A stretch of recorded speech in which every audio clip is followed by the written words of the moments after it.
Hey there, communicators. Welcome to your week 2 feedback.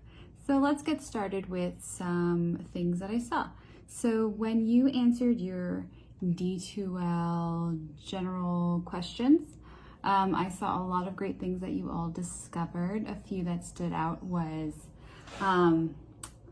learning that you have free Microsoft products, which is always a good time, as well as the Care Center. So if you did not happen to see those or focus on those in your reflection, I would definitely pick those up because they're free, and the Care Center has a bunch of different sections to help you with a variety of different basic needs, from food insecurity to financial help outside of the realm of like financial aid. So please check that out because it's only here for you all. So that was that. Thank you all for answering. I hope you learned a lot. You kind of got a sense for what else the college has to offer you.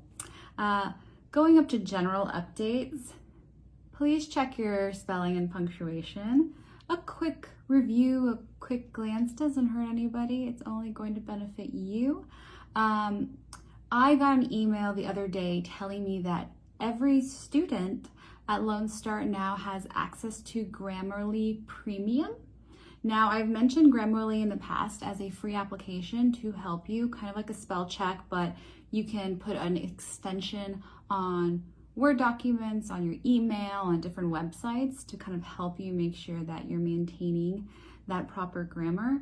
But Grammar Premium goes like 3 or 4 levels deeper, sentence structures, different things of that nature. And apparently you have it for free. I don't have any more information on that. All it said was for students to check their emails.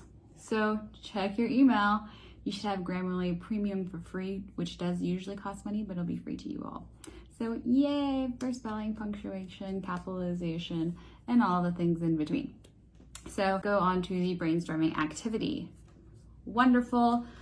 Like 99% of you got the gist. Throughout the weeks, I'm giving feedback, even if you get 10 out of 10 or 100% or 10 points, whatever you want to visualize it is, I still probably give some sort of feedback. So make sure you always review the feedback, whether it be good or constructive, to help improve. But I saw a lot of innovators, inventors, activists, celebrities, historical figures, athletes, all great choices to learn and share about, right? This is an informative speech. We are informing the audience, teaching them about a person. That is our goal. That's what our template's going to be based around. That's what the information is going to be based around. So you are going to learn about a person, their beginning of the life, what happened in the middle of their life, what's their legacy, what's their biggest accomplishment, what are they known for, and then share that with us. This isn't a persuasive speech where you're persuading us that they're the best of all time or they're the reason for. No, you're just sharing that information with us, and it's research based, so there's no opinions on your behalf, because this is all just credible resources that you've looked into, created a nice beautiful speech, and shared with us. So with that, I think a lot of great choices, a lot of interesting speeches for us to view ahead. When it comes to the relevance, let me touch on this for a bit. Relevance can be very narrowed and pretty broad when it comes to how it relates to your audience, aka us, classmates and me. We are living in America. You can look at statistics on how many people use social media when you're talking about an influencer specifically. You can talk about how much money is in basketball in America if you're talking about a basketball player. So those 3 right there are relevant topics. So we don't have the luxury of going around the class, doing demographic research, seeing what those demographics are, therefore picking a topic that relates to your audience in that specific sense. So we have to be a little bit more broad when it comes to how it relates, but it still does have to make sense, right? So some of you picked inventors, and when it comes to inventors, are we using those inventions? So one of you floated the idea around about a person who invented the engine. Well, we all ride, drive, or see cars, that's pretty relatable to me. One of you chose Steve Jobs. Well, we all use computers in a way, and definitely iPhones, iPads, like see them. Sometimes it doesn't necessarily have to be used, but you definitely know what an iPhone, iPad, MacBook are. So just that knowledge of knowing is already a relevancy point, because as an audience member, when I'm sitting here and you say, I'm going to be talking about Steve Jobs, the creator or co-creator of Apple, who is responsible for iPhones, MacBooks, and stuff, I'll be like, oh yeah, like I'm not an iPhone person, but I know what an iPhone is. Please proceed. You know what I mean? So it has to be that relevance, that click of like, I know what you're talking about, or I have some sort of relevance, so you can move forward with confidence. So kind of think about that, because when you do your topic selection worksheet, whenever I give you the informative speech, I'm going to ask you, how does this relate to your audience? And I want you to truly kind of think about it. You can even give me like a statistic, maybe a certain large percent of Americans, do XYZ, therefore this person relates.